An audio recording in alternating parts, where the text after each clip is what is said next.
qorxu, dalğalar, ümumiyyətlə o həyəcan ürəyində problemi olan insanlarda qəfil ölüm yaxud da ki, qıcolma yarada bilərmi? Bu insanda ürəkdə problem varsa, özellikle valideynlər bunu vurgular indi. Yəni ürəkdə problem olan insanlara valideynlər dənizə belə uşağı aparsalar belə öncə bir ürəyini yoxlasınlar. Niyə? Çünki suya girdiyi zaman sevincli həyəcan ola bilər. Başqa uşaqlar oynanır və ya ağır dalğa ləpəsi üstündən gəldiyi zaman həyəcanlana bilər.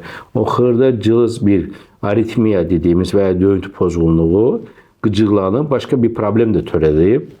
Ani ürək döyüntü pozğunluğu yarana bilər və təbii ki o anda döyüntü, yəni inşallah heç bir insana ağır ürək döyüntüsü yaşanmasını arzulamaram. Ancaq olduğu zaman indi bu dənizdə bir üzür elə bir aynı döyüntü pozğunluğu artıq bütün fiziksel proses pozulur, zincir pozulur.